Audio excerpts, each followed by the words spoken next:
Yeah, well, and that's where I want to go next. And by the way, our fan Chris Cobb here, who's in a lot of our shows, and we appreciate that, has got some Aggies comments that we'll get you to comment on in a minute. But Florida and Alabama are the next two things I had written down to speak about today. The Florida thing, I feel much the same way about Billy Napier that I do about Shane Beamer. In terms of, I love the culture he's building. I think that sustainably long term is a way to build a program if you can recruit, which he's doing. I just think, and I've said this on other shows, so sorry for people hearing me repeat it, but I want to get your reaction. I thought that Florida was overvalued to begin the season. I looked down the roster compared to the other teams in the league. I just didn't see it. Tell me the dudes on that team. The biggest dude they had is in the NFL now, starting quarterback for the Colts. The running game was where their bread was supposed to be buttered. But you know, the line isn't. Line's got some questions. I think that Billy Napier was a little bit set up for failure in terms of this season. I think it's going to be a long year for them. I disagree with your take on the Tennessee game. I think Tennessee's going to go down there and beat them. And I get that Tennessee's got the yips with that game. At some point, everything ends, right? Yeah. I think the expectations were unfair to start. I think the expectations frame everything in SEC football, and I think he should survive it, but I just wonder if he will. But what do you mean? And I'm curious, what were the expectations in your opinion? Because my expectations for Florida were 5 wins this season. You know, yeah, but 6 wins. Look, mine were about that too, but I don't think that's what I mean, I was hearing 8-9 wins from some of the fans in our chats and stuff like that. I think that's hard with an average schedule, and it's just in they don't have an average schedule, Trey. No, they don't. And I think that, and this is nothing against Florida at all. I think Florida fans should rightfully expect 8 to 9 to 10 wins a season. Okay? Rightfully. They should be playing for championships. Yes. That's Florida's mentality as a Gator fan. If you're paying for tickets or you're a fan at home watching them in Montana, it doesn't matter. You should expect to be playing for an East title every year. But the problem is you have got a coach right now who's trying to run things like the guy in Tuscaloosa does. Yeah. But does not have the players to run a system like that, and does not have the staff, a good enough staff to run it like Nick does in Tuscaloosa. Do you mean assistants or do you mean support staff? I think I'm talking about kind of support staff. You know, support 30,000 analysts and all that. Yeah, right. And look, the recruiting is been well for Florida. Let's give them credit on that part. But okay, Graham Mertz was not the first quarterback that Billy Napier wanted out of the transfer portal. Okay, right. They fumbled the bag on that one. No pun intended to Jaden Rashada. But he just wasn't. You know, Billy Napier was. There were numerous quarterbacks that he was going after before he landed on Graham Mertz. So I think that overall, Chris, I think right now in the situation that we're in with Florida is that it's still rebuilding. Okay, you're trying to implement your program because Florida fans look at what Josh Heupel's doing. Florida fans look at Tennessee and they're like, well, wait a minute. If Josh Heupel can come in and he lost 30 players, 11 of them were starters in his first 3 months on the job, do what he did the first year, then come back in his second year and win 11 games and go 11-2. Florida fans are like, well, wait, why can't we do that? Why can't we? I get that. And by the way, I apologize. There's some internet work being done in our area, and it's my internet is an ongoing. Hey, you joke on haven't this broke it up to podcast. me, buddy. You're good. I can hear Well, you it's perfectly. not fine. always been great on my end.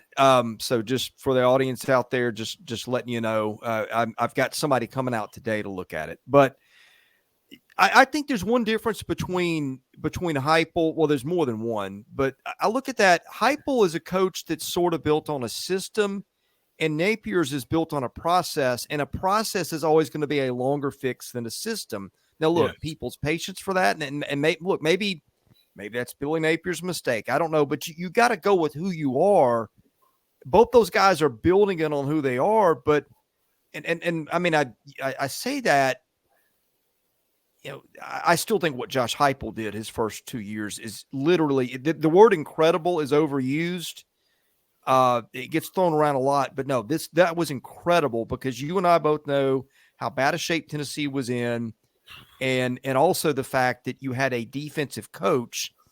What do defensive coaches do? They put their best athletes on defense. So I just like going back and trying to thread the needle that he threaded there, it seems impossible. I don't know how he did it, but he did, and here we are. But yeah, I mean that comparison is going to get thrown out a lot. And you're seeing it in the chat, and maybe it's more fair than I think. But it's interesting because that is the backdrop, as you point out, that he's up against. Yeah, but here's the problem for Florida is they don't have the players right now to win. In my opinion, we'll see if they prove me wrong. They don't have the players right now to win 8 games, 9 games. You just don't. Yeah, you're fighting this year for 3rd or 4th place in the SEC East, and this could go on. This could be a minute. Just because you're getting DJ Lagway at quarterback doesn't mean your whole world is going to turn around in 2024. And so I'm getting at is that, yeah, patience is a virtue, but nobody has patience in Southeastern Conference football, college football in itself. So fans are agitated. They want to win. They didn't expect to go to Utah and only score 1 touchdown in the last 8.5 quarters of football. So I just look at it overall, Chris. I think that there is an outlook on Florida football right now that worries people, and they're trying to mask it a little bit when it comes to, what's going on inside the program. So very interested to see what the month of September looks like for Florida, which I think includes a loss to Tennessee next week. And then, we'll see what the fans and how the fans react to a 1-2 start on the season. Okay, before we go to A&M and Alabama in just a minute, there's something that drives me crazy about Florida every year, and we hear it. Florida's got speed. Florida's got athletes. I feel like that's been thrown around for so long that people just don't stop and say, "Hey, wait a minute, is that really true?" Because when I watch these guys, I don't feel like we're watching Steve Spurrier's 1990 receivers running around. I don't feel like we're watching Percy Harvin out there or some of the guys that Urban Meyer had. Where are all these? I mean, their best receiver is Ricky Pearsall, who's a good receiver, but he's in Arizona State. I mean, look, if that's what Florida's got, why aren't these dudes running wide open all across the field in these games? I feel like we have. I feel like a lot of the public has embraced a false assumption, which, oh, by the way, at the same time, Florida is firing Dan Mullen because he can't recruit. So which lane are we picking here, right? This is not the Swamp Kings era of wide receivers for Florida, which is a horrible documentary, by the way. I'm just going to put that out there, but it is what it is. I think that, Chris, you look at what Dan Mullen had. You look at what Florida. What did they do the other night against Utah? They ran a bunch of bubble screens to Pearsall. You didn't. I mean, on the 4th down play, you threw it 2 yards down the field.